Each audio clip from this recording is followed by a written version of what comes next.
Yeah, hi. I wanted to talk to you today about a scandal in St. Johnsbury, alleged corruption in Caledonia Family Court in 2004. Well, it involves around my divorce. I was divorced. The final hearing was June 16th, 2004, Caledonia Courts, Caledonia Family Court, docket 101-5-03 CAMD. Laura E. Robinson versus Edward W. Gallagher. And, well, there's a lot of things I didn't like about it, but basically I had an attorney. I was widowed the first time around, and my attorney dropped me and the kids, 8 widowed kids, my first marriage. And, like I said, Nylon on Eastern Ave dropped us, and I got the notice that he dropped us 10 days before the final hearing. So I went to a couple of local attorneys, Judge Bent's office when he was still a judge, and Miss Buckman's office when she was an attorney, still is, and they both didn't have time to represent me, or didn't want to. I don't know which one, but they didn't either respond. Actually, Miss Buckman said she didn't want to represent me at the time. It was, short notice. So I went to Attorney Paul, who had a lady named Joyce Marie, or Marie Joyce, and she said that on consultation with Mr. Paul that you had more than 10 days by state law to get another attorney before the final hearing. So she said, pay me $250 and we'd go ahead and write you out a motion to give Judge Morris. So I did that. I paid them, and then I went to the courthouse and handed the motion over to the clerk behind the window, and the clerk said, okay. I think her name was Jeannie, but I'm not sure. She said, come back tomorrow, and was denied by Morris, his signature there. So I went back to Joyce Marie at Attorney Paul's office on Railroad Street, and she said, well, let's type it this time. So we typed it out. They actually typed it out, handed it to me, and I brought it into the court saying, we want the state law. It says, 15 calendar days or whatever it was I wasn't getting. And again, it came back the next day after I handed it to Jeannie or wherever the clerk was handling the divorce. The next day I came back into court, and she handed me, denied Judge Morris. So I was out of options, so I went to the final hearing on June 14th or 13th, somewhere about there. And I got there, and my name was listed as pro se on the wall. They put them on the wall so you know where you're going, what court you're supposed to be at, and I was listed as pro se, which I didn't sign into.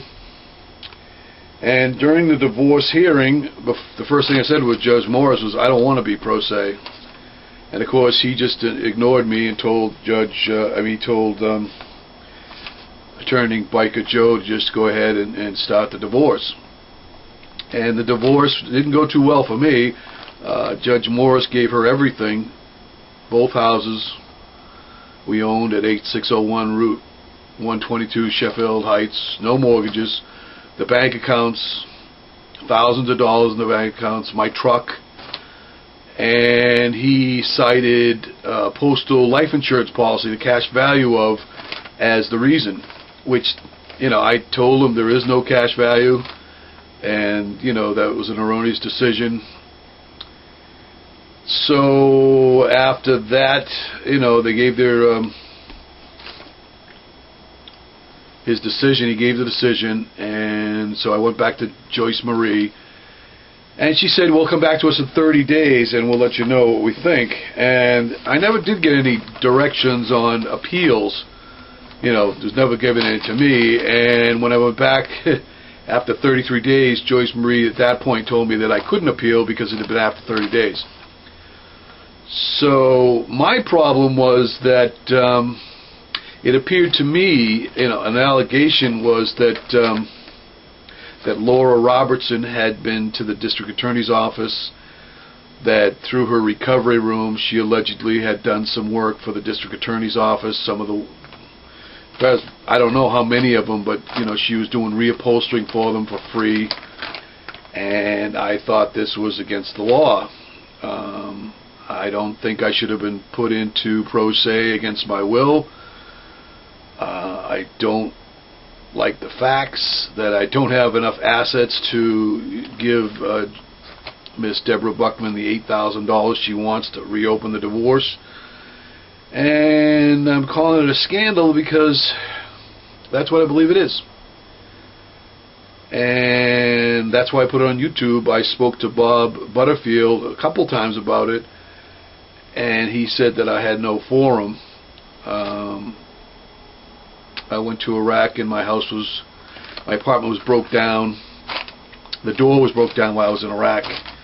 And in the Caledonia, they just mentioned that the door was broke down. They didn't say I was in Iraq. And they didn't say that I was a widowed father, forced to go into Iraq as a widowed father of 8. And since then, my door was almost broke down one more time when Patrolman Bickford decided that he wanted to come in the house without a warrant. So that's why I called it a scandal in St. Johnsbury, allegations of corruption in Caledonia Court, 2004. Thank you.